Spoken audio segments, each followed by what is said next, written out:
Welcome to Good Morning Hospitality, your one-stop shop for the latest news, noteworthy trends, and thought-provoking discussions across the industry. From hotels to short-term rentals to all things travel and hospitality, you'll find each episode equips you with the information that you need to start your week. Join us on Good Morning Hospitality every Wednesday, wherever you get your podcasts.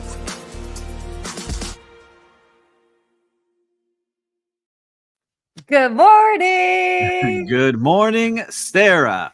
Good to see you. Good morning, Steve. Fantastic to see you as well.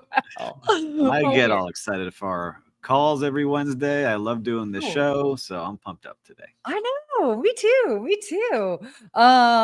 Yeah, we've got a pretty cool lineup as well for topics today. So as you can see, looks like we are both in our home offices respectively. We're both here. A lot of projects going on, a lot of work going on here. Yeah. I was showing you behind the scenes. So listeners, I've got a book coming out here soon. I'll share the title, but when you're working on something so creative, you get this book cover, you're all excited to see it from a designer. I was like, oh man, it doesn't match up with my vision. So now we got to work on that a little bit more, but you've done that a couple of times already. So that I have. It is sometimes challenging to work with some creatives. Either some just like totally get your vibe and your situation and then sometimes they don't quite hit the mark, but that's okay because it's also part of the creative process. So keep whittling it down until you get something that matches. So, and I always say too, in sometimes these instances where maybe it didn't turn out exactly like you hoped, sometimes it like sparks an idea that you hadn't even thought of, and you're like, oh, not quite the direction. Ooh, but I do like this, so maybe we can do XYZ. So all part of the process. Yes, we're going to get there, and I'm excited to share it with all you listeners and viewers. It'll be fun to hopefully get it done by the end of the year is the goal. So you can start off 2025 with some great advice out there in the world of hospitality. Well, hopefully I'm not too far behind you, but we'll see. We got a couple things in the works on this end. A lot going on, but no travel for either of us this week. I know. But a lot of fun things happening. So I think we can be able to share some things maybe by the end when we get to the real-time recap. The real-time recap. Yes, I know. I have definitely. I've been home a lot, getting caught up on things. I have to say, it's been so nice to catch up, just because I really did. I mean, like it's tough. We talked about this last week, how it's hard to kind of like keep up with things when you're traveling all over the place. Don't get me wrong, love it, but it's a challenge. Today's the first day where I feel actually caught up from all the stuff that happened 2 weeks ago. So like, all right, I'm back. Like now I'm catching my breath. Yesterday, I checked off everything on my to-do list, which never happens by the end of today. That's my goal. End of today. Yeah. But for listeners and viewers, you all are busy out there too. But where are you busy at? What city are you in? Yeah, where are you watching from? Where are you listening from? Give us the good morning here. We'd love to give you a shout out. But yeah, we've got some fun things to talk about. Why don't we kick it off? Because we got a lot of topics today. Dive in. Okay, cool. So this first article was actually kind of interesting. It was on Skift and then shared around, but they talked about the ideal mix for hotel distribution. And what's kind of interesting is that they're really looking for direct bookings to lead that, which is great. We love that by 2030. By the way, when I read that, I was like, 2030 is so far away that I'm like, oh God, it's just so 5 years. It's not that far away. So this is interesting. So by 2030, direct digital bookings are expected to reshape the landscape of hotel distribution, overtaking OTAs as the primary channel for global hotel reservations. This is huge.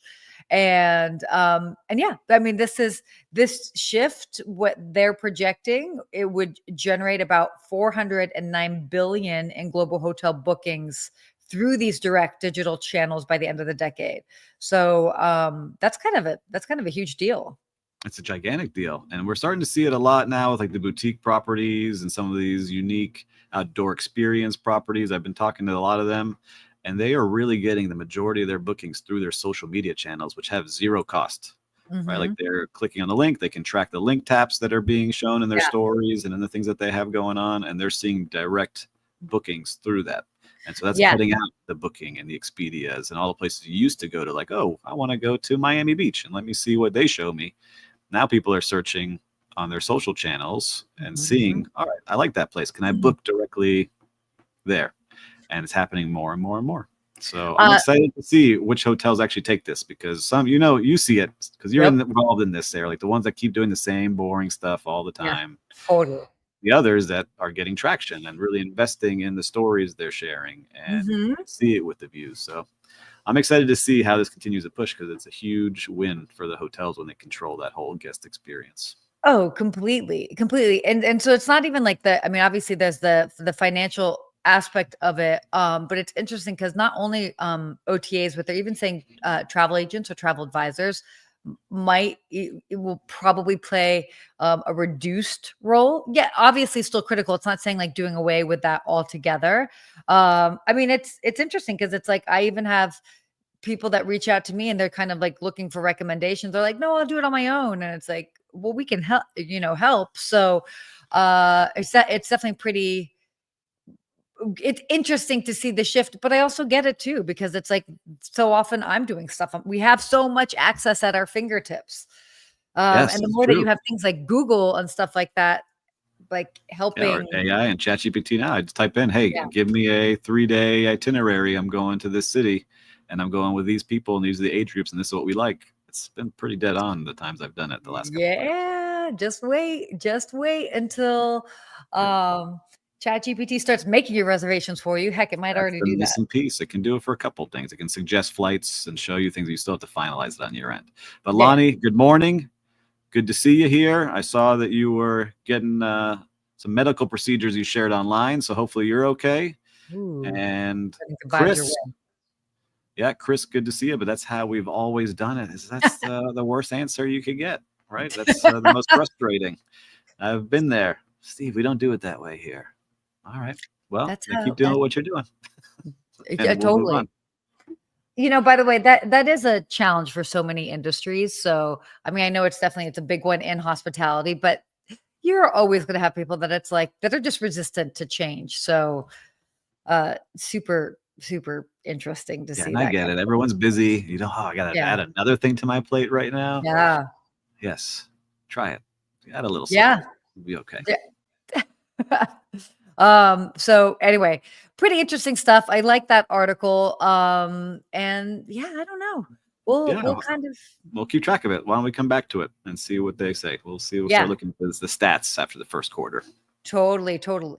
So, oh, by the way, and just for like frame of reference, they're actually saying like right now, properties are relying on about 53% in direct bookings, and it would be looking like it might be about 34% by 2030. So, just for like frame of reference. Yep. So, it's obviously not meaning that oh, sorry, it would reduce indirect bookings by 34%. Yes, so exactly. Sorry about that.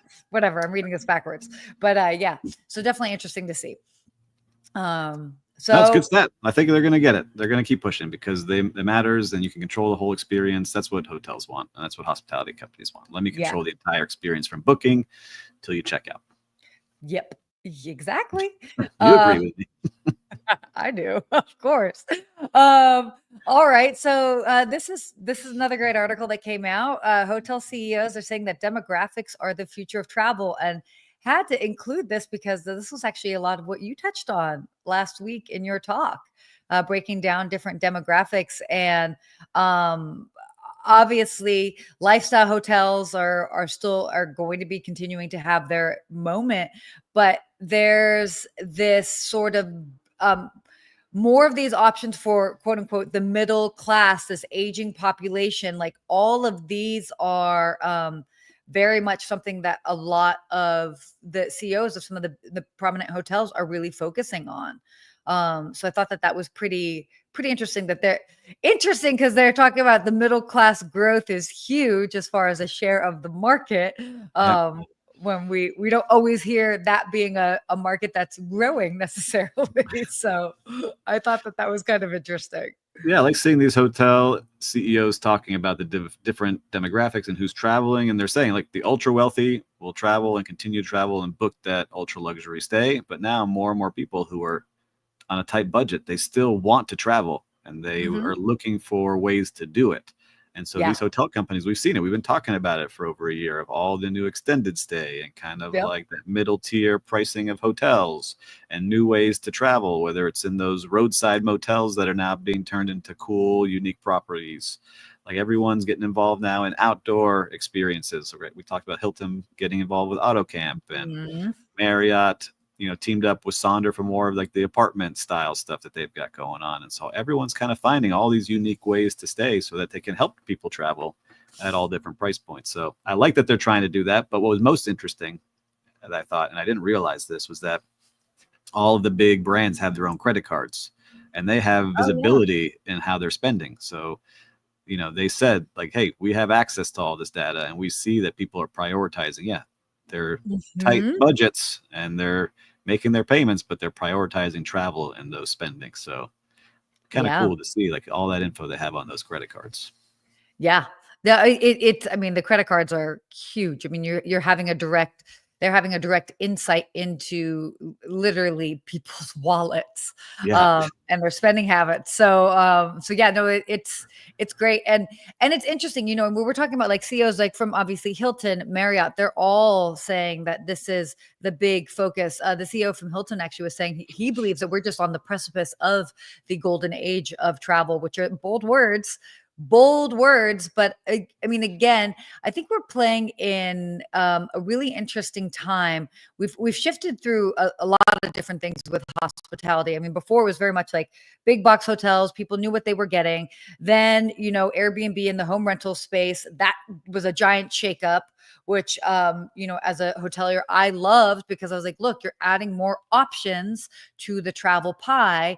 And now, it's taken some time. I mean, obviously, more independent hotels, again, we've mentioned before, super nimble. But now we're seeing how these hotels are with the diversification as far as what they're offering, understanding that there is a market for everyone and they're playing into that. And so, I mean, people like to have that choice, even down to that very unique hotel experience. So, I don't know. It's interesting. And they were actually saying, as you kind of mentioned, it's not just intuition. Like they have the data and the data, coming from the cards and other things. So they know they are Yeah. playing towards it. They know who's staying. They have gigantic, the membership points that they see, the credit card points and spending they Mhm. see. They get to see the whole picture. So Yeah, when they speak, they really have a view of the whole globe too, because they're not just based in the U.S. They have hotels everywhere, and so that's what's so cool is they're able to see like what's happening in China first, or in India, or in Latin America, and so they can have their eyes on everything. So I like seeing what they see business wise because it totally, does affect so many things when you have a hotel, right? totally. You have so many local vendors, you have so many things that live off of each hotel. So I love that, but excited to see the golden age of travel take off and what that looks like, and happy to be a I know. small part of it if it does take off. Ooh, golden age. Always something to look forward to, which we like. We like that. Okay, let's like talk about what's happening. We're talking about the golden age of travel. Some other big things that are changing just in the travel industry altogether. So Apple has just made it easier for airlines to track lost luggage thanks to an AirTag update. Oh my gosh, it's like the heavens opened up finally. I'm like so passionate about this. So, okay, Steve, do you have AirTags? Do you use them? I do. I'll tell you a story after if you want me to. No, tell me now.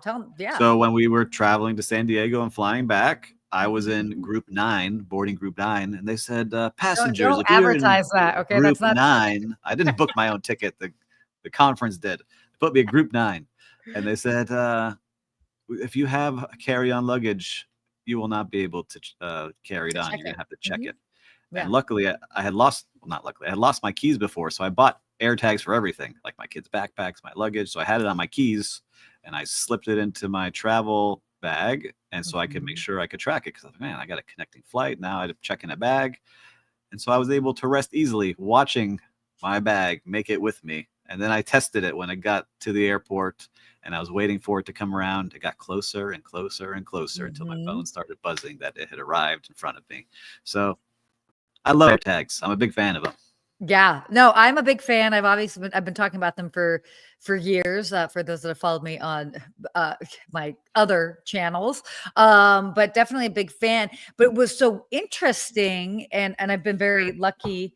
I'm knocking on all the wood that's around me. I've been very lucky with luggage, but I've heard a lot of travel woes that people had is that they could actually see where their bag was on their phone, and then they would be, talking to the lost baggage individuals at the counter, and they're like, sorry, we can't do anything about it, like our system shows it's just not here. And it's like, but it is here, it is here. And so to help kind of bridge that gap, this is huge. It's huge, and hopefully it'll help the airlines as well, but a lot of the big ones are hopping on board. Yeah, all the big airlines are hopping on so that they can be more efficient. It's amazing that this hasn't been done before, but I love this technology and how it uses Bluetooth from other people's cell phones to ping your Mhm. AirTag, and so you Yeah. actually know where it is in real time. I wish I knew more about the technology, but I think I love using it. I know a lot of people are like, well, now they're tracking me. I was like, well, if you have a cell phone, you're being tracked anyway. Yeah. So just relax, put the tag in your bag. We were talking to Will Slickers, our producer backstage. He just bought some. There's a Yeah. special deal out there, so maybe we put the affiliate link here. We'll start selling some Oh AirTags my gosh, there. that's hilarious. Oh, good morning, Jim. Morning, Oh, Jim, and then Steven Steven Sinclair has a from lot Law. to say about this, I'm sure. What did he say? So we know it. We have seen the airline lost and found buildings. The AirTag will be helpful, but airlines will have to modernize their own system to keep up. Well, That is a maybe you're going very to call Steven Sinclair and use his products because he has the best in the biz for yes. lost and found. No, I love that. I mean, this is going to be such a cool feature, and again, we're going to be seeing this more and more rolling out into next year. But Yeah, and it's for listeners too, if you have an AirTag, give us a thumbs up. I want to see yeah. if you've got. Woohoo! I was trying to get something to pop up on my screen. Can I get it? Ah, Whoa! Oh, we got fireworks over there. AirTags. Let's go. So if you got AirTags, give us a thumbs up here in the comments. We'd love to see how many people are actually using it in their day to day. Air tags. So I was saying this actually behind the scenes, but I do find it pretty funny. So I have them in all my bags, and I had a handle of a suitcase break a couple of weeks ago, and so I had to trash it because there was like no fixing it. And of course, I did a whole sweep of the bag, but I guess I didn't find the air tag that was in it. And so all of a sudden I'm tracking. Actually, when I was in Asia, I was like tracking my bags and stuff. I was like, wait, what's this random suitcase? It's not at home, but it's like it's in where is this suitcase? I'm like, oh, it's up in Santa Clarita. I'm like, okay. So you can see there's this like suitcase that's all the way up here still to this day. Still And working. I'm like, did somebody take my suitcase? Is that at somebody's home? So I like zoom in, zoom in, zoom in, and oh, it is in a garbage dump, guys. I think you should go find it. See what you No. see over there. I'd be like, hey guys, my old suitcase. And by the way, it's been tracking like that for at least like 8 weeks now. And I was debating on like disconnecting it, but now I'm like, I It's just want fun to now. track it See to how the long it dot. lasts. Yeah. Yeah, Like Chris totally, saying, they totally. are a must with his Oh, camera gear for sure. 100%. That is a huge, huge thing. So yeah, I mean, AirTags, it's kind of fun. What was funny, we also even put one on my mom's dog to just like keep track too, because you can actually Smart. get like, yeah, I mean, there are a lot of different uses for AirTags. And so it's always funny. And then I'll get the notification when I go visit. It's like this AirTag is traveling with you. And I'm like, sure is, it's the dog. It's like, We're about but to get a dog, so that's a good idea too. There uh, you go. oh, Mhm. whoa, we're just dropping all sorts of All big things in the life happening here at the Turk personal Cup life World. bombs, not bombs, but you know what I mean. Jim, what did Jim say here? Santa Clarita, where broken suitcases go to die. Rest Oh in my peace, God. Sarah's suitcase. I know. Oh, such a shame. I like the color of it too, but it's okay. Get a new one. Well, Jim, Um, I don't see Aer Lingus on here. They got to start working with AirTags here, yeah, so we'll come see. on, I'm guys. sure it'll Chop, be on chop, there soon. Let's chop, get it chop. done. All right. So more things in travel. I love this. Have you heard of check-in chicken? No, but I like it. Let's see what we're going. Let's see. Is it a Okay. meal? If we're eating So true. It something, is not a meal. It is not a meal. Okay. So the big question right now, this big thing that they're talking about on TikTok is check-in chicken. And it's a boarding hack. And does it really work or not? So as you can guess by the title, check-in chicken, what people are doing, and this is more so for individuals that might be doing a more of a main cabin or a lower priority seat. And that's not exactly the wording that I want to use for that, but you get what I'm you saying. mean boarding group number 9? Is that Yeah, what you're yeah, saying? yeah. For people that are in boarding group number 9, like Steve, Yeah. what they end up doing is they wait to check in just a few hours before their flight, hoping that because they weren't able to actually choose their seat, hoping that when they go to check in, that the number of bad seats are all taken and that they will actually get an upgrade because that's one of the last seats that's still available. So there are people on TikTok that are saying your face right now, Steve, is hilarious. I There are know. people on TikTok saying that like 9 times out of 10, they're getting an upgrade because they're waiting till the last minute to check in. Yeah, I don't know about that. Yeah, I it's mean, I like get it reminds me of that quote from Anchorman where he says 60% of the time it works every time, right? it. And so it's Yeah. like, all right, I guess I'm a single traveler and I'm willing to take a risk. I would do it, but if I'm traveling with family, I'll make sure I have my seats and I'm ready to go Okay, look, before I if you're play. But I like this idea of like, all right, let me try to hack the system because the experts are saying, yeah, we do prioritize to the back first. We try to give away the worst seats first to try to fill those middle seats. And so this is a way to kind of get out there if you're not paying up for changing your seats because now there's so many fees, right? Yeah. Like, yeah, you can get on this flight for $250, but if you want to select your seat, it's an extra 100. And if you would And like a window seat or an aisle seat, it's an extra 120. And then if you want extra leg room, it's an extra 150. No, I can't. I can't. so I check cannot in, stand chicken. that. Why don't you So try it for us next time you okay. go somewhere? So I think you should do a real life experiment for us. of check-in chicken, I mean, Yes. sometimes I do kind of by default end up doing a check-in chicken if I change my flight at the last minute. But look, there's another way that's sort of like a safer strategy, which I will fully admit I definitely do, is checking in and then constantly going back and seeing how the seats end up moving. So sometimes, I fly Delta and then I'll get upgraded to Delta Comfort, but then they put me in a middle seat and I'm like, oh, yeah, I have comfort, but it's like I probably would have preferred to stay in main cabin and stuck with my window seat, but here we are in Comfort Plus in the middle seat. And so I'll constantly look and I'll see, let's say there's a lot of up spaces available in first class. So hopefully when they bump somebody from comfort to first class, if it's not myself, maybe I can go ahead and take one of their seats on the flight. But honestly, so much of it is automated that even if you do that, you actually do risk losing the seat that you're in. So that's another thing. I was traveling with a friend of mine. We saw something move and I was like, "Ooh, move your seat." And as he went to move the seat, the system had already booked it right from underneath him. And then he had no seat. So he had to go up to the desk and luckily they gave him one. But these And then, they can backfire. yeah, so I guess I go to the casino, see if you can win at this check-in chicken. And I like Chicken chicken. Jim's. So it's saying, Steve, you and Sarah have to do a show from Ireland, do the show from a luxury castle there. Listen, if Aer Lingus would like to sponsor this whole thing, we're happy to give Aer Lingus a shout out and do it from the castle. And Lou saying, airlines keep nickel and diming us. I book flights and then wait a while and go back and select seats that I want. Mhm. And the premium economy 40 here, 45 there. So, all right, Yep. interesting to see. I know.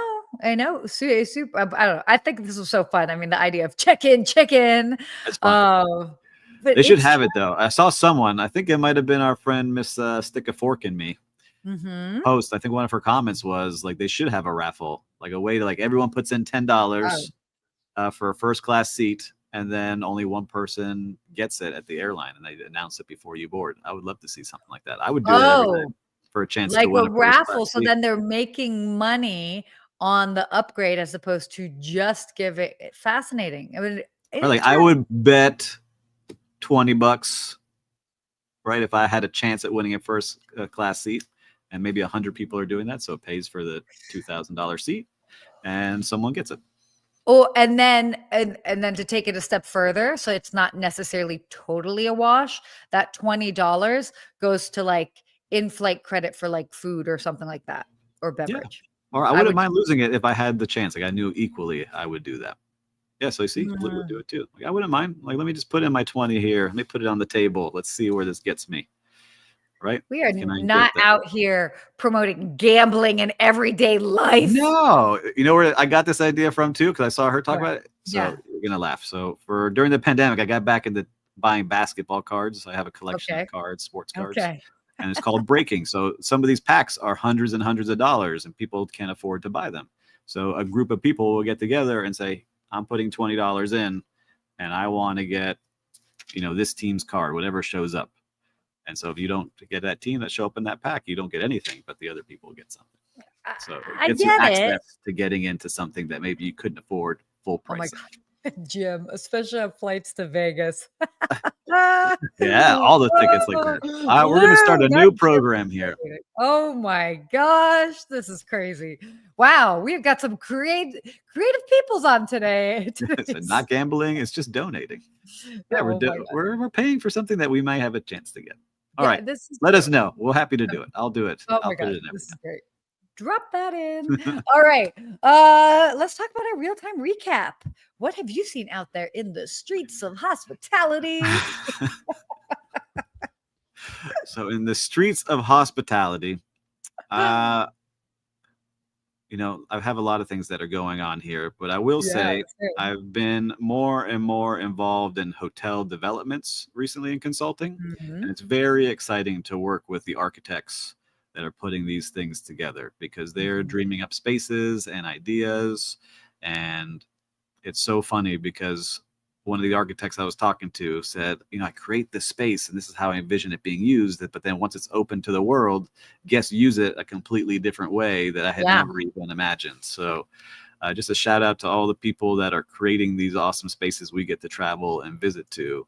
I now have a kind of an eye on one of these big projects, and it's just fun to see it take creation from the start. So anyhow, that's my shout out to the people creating the places and spaces that we all love going to. But, and it's interesting because 'cause I'm sure there might be a little bit of a, like, "Oh, I was hoping the space would be used in XYZ way," but at the end of the day, like, it's gonna take a life of its own, which is kind of Yeah. cool and creative, and we see this, by the way, also happen with, hospitality tech. People design something for, that's like a tech piece that's gonna do XYZ, and then once it's out in the real world and practice, they're finding that more people are using it for something else, and so then they end up double downing on that, and that's how the product grows. So yeah, that's really fascinating. It's fun um because I'm doing that now for the glamping project I've been working on for a year and a half. Now we're talking to engineers and designers, and they're convincing me not to do certain things. I'm like, I didn't think about that. In my head, it would work this way. They're like, yeah, no, no, yeah. no, it won't. I was like, okay. So anyhow, I love that. Yeah, love that. Well, I'm gonna do a shout out to a very specific property, the One Hotel right here in West Hollywood. I was over there a couple days ago, and I have to say, and actually almost ties into what you were saying, is that obviously like the lobby area is cool and all that, but I mean it is a vibe over there. It is so cool, and they've fully embraced catering to the work from home crowd, the people that don't have offices to go to. And every single time I go there, all of the couches, all the entire seating area is taken up by people that are there working, and they've got their cafe open all day long. People are ordering smoothies, this, that, whatever. And I love seeing it. Every time I'm there, I'm like, man, I need to come here more often. This is just such a comfortable, cool space. So it's not necessarily new in that sense, but it's always that reminder of like what you can be doing if you create that environment. I mean, they're making money in their lobby just because they created a comfortable space to hang out in, versus other lobbies that I see that are fine. Old, It yes. ends up being a waiting area, but they're not making any revenue from that. It's very different. So big shout out to my friends over at the One Hotel, Raul, among others, in West Hollywood. Chef Ginger Pierce, she's Yep. amazing also. The culinary director there. So love what they're doing. Oh, and I also love that they have their little like fruit basket. Like I was there Out front. and Yep. The farm yeah, stand. I just talked about that. Really? Remember in this talk I Yeah. was given? So yeah, Yeah, beautiful. exactly. By the way, I totally had an apple that was like pink on the inside. I was like, what is this? This is so Ooh, cool. How fancy. fun. Well, I have a So, redo. I have a redo after you finish. oh yeah, okay, I'm finished. Redo ahead.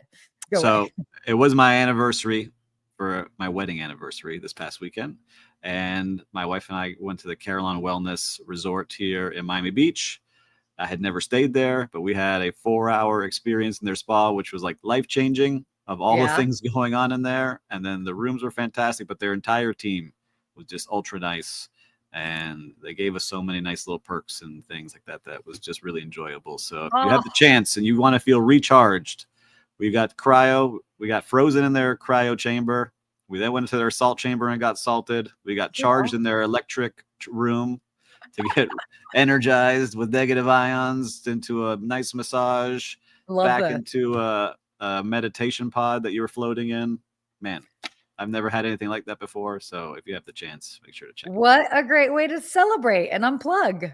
Yeah, and then go home. It was the first time where we were laughing. Usually we go party hard on our anniversary, and then you have to go home the next day, and you got the kids, and you have all these things to go. We went home like, let's go, we're ready, we're Oh my charged gosh, up. I love that. Well, happy anniversary, and I love that you were able to kind of celebrate that and make it like a full Matrix Steve Lou. That's how I felt. I felt like Matrix, especially in the electricity room. They're like, no metals or phone in here. They may explode. So I think it worked. I don't know. I felt good. I think it worked. That's amazing, though. Hey, there's a lot of great options out there. I love that. That's so cool. Yeah, so I had to give another shout out. Thank you. Very Thank you for nice. letting me have a redo. Okay. Yeah, you can have all the redos you want. Okay, our hospitality quote.